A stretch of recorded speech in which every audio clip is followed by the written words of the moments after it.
Senior Director of Programs and Chief Operating Officer here at Roosevelt House. And it is my great pleasure to welcome you here tonight to tonight's very special discussion of Price of Fame, the Honorable Clare Booth Luce by Sylvia Jukes Morris. Price of Fame is the second in Ms. Morris's masterful two-volume biography of Clare Luce. The first volume, Rage for Fame, The Ascent of Clare Booth Luce, was published 17 years ago. And as the Wall Street Journal has written, both books are really models of the biographer's art, meticulously researched, sophisticated, fair-minded, and compulsively readable. Now, we are, of course, gathered for tonight's discussion here in the former home of Franklin and Eleanor Roosevelt, where I think it is probably safe to assume that Clare Booth Luce was not a regular social visitor. Mrs. Luce's relationship with the Roosevelts was, one might say, complicated. She was an early supporter of FDR, but soon became one of his most vociferous and outspoken critics, once famously accusing him of being the only American president who ever lied us into a war because he did not have the political courage to lead us into it. Her relationship with Eleanor Roosevelt, with whom she was in regular competition for most popular woman in the US, was perhaps more nuanced. Like Mrs. Roosevelt, Luce had overcome the disadvantages of her childhood to become a self-made woman who was well ahead of her time, with successful and highly visible careers in multiple fields: literature, theater, journalism, politics, and diplomacy. Luce may have disagreed with much of Mrs. Roosevelt's political philosophy, but as early as 1948, she was recommending that Truman ask her to be his running mate. And for her part, Eleanor Roosevelt publicly praised Luce's appointment as the U.S. ambassador to Italy in her My Day column, writing that Mrs. Luce would be an able ambassador who will represent us well. Price of Fame goes into fascinating detail about Luce's relationships, not only with the Roosevelts, but with so many of the great figures of the 20th century, from Eisenhower to several Churchills to JFK, and of course, her stormy marriage to Henry Luce. Even Abby Hoffman makes an appearance. And so does Sylvia Jukes Morris herself, in a wonderful account of how she came to be Clare Booth Luce's biographer, the only one to have access to Mrs. Luce's public and private papers. And so it is really a great privilege to have Sylvia Morris with us here tonight. Born in England, she taught English literature before moving to the United States in 1968 with her husband, the writer Edmund Morris, who I'm also proud to have with us here this evening.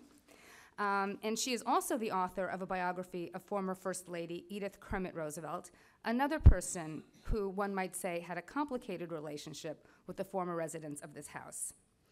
It also gives me great pleasure to introduce our moderator, the prolific biographer, writer, and editor, James Atlas. He is founding editor of the Viking Press live series of biographies and the author of Delmore Schwartz, The Life of an American Poet, which was nominated for a National Book Award, and Bellow, a biography. In addition to his memoir, My Life in the Middle Ages, A Survivor's Tale, he has written for the New York Times, Vanity Fair, and many other publications. And so please join me in welcoming Sylvia Morris and James Atlas for what promises to be a fascinating conversation. Thank you.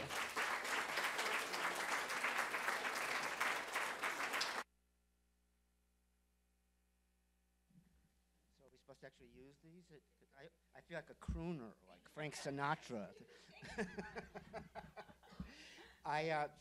First of all, forgive my this gauche gesture, but my printer broke just before I came here with all my notes that I've been taking for days. So I've had to put them on my phone, and so I'm just going to be glancing at my phone. And I'm of the generation that doesn't understand how anything works. So, okay, I have this, but it's all in my head anyway.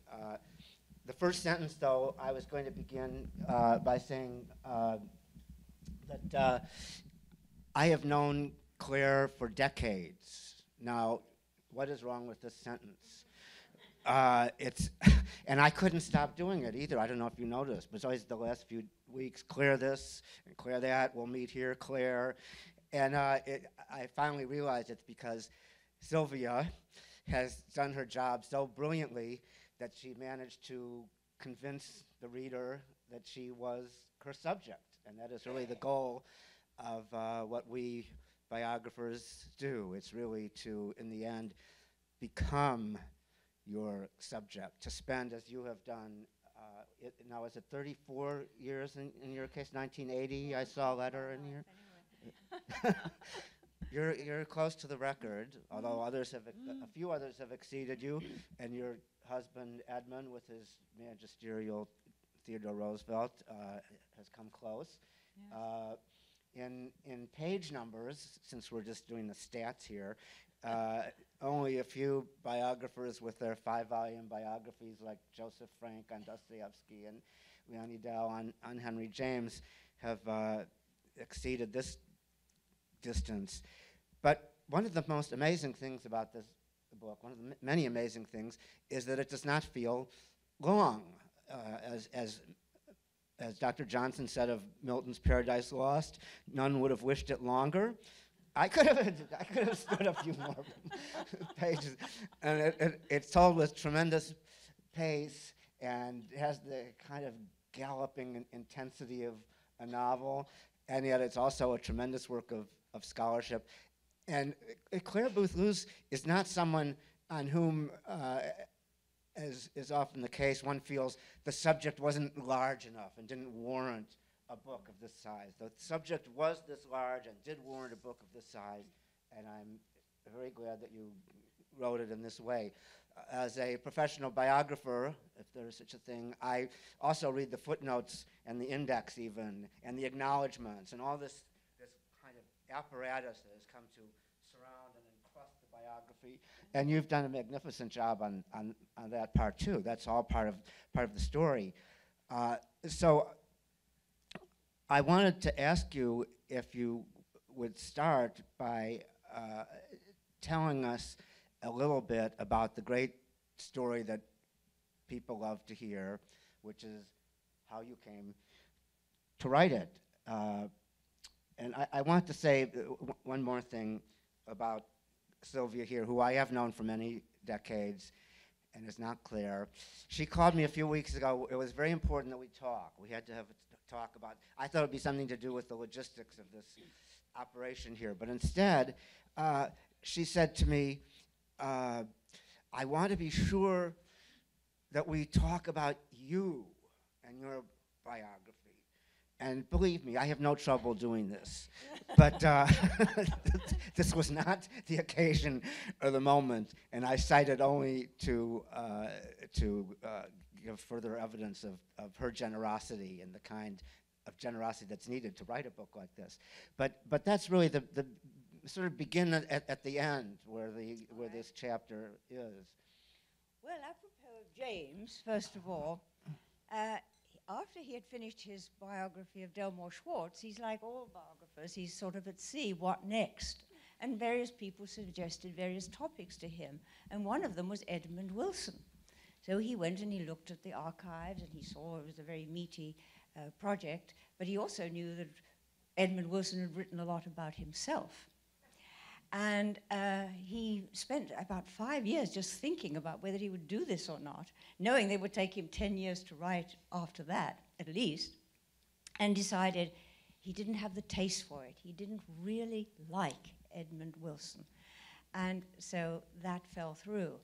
And he lighted instead on Saul Bellow, who had the same background. They're both from Chicago, and he was still alive at the time, and they were able to meet, and so on.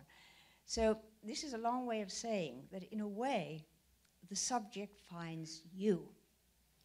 Sometimes you're not really wedded to some topic, it's not suitable for you, and you have to wait until you find the one that does suit you.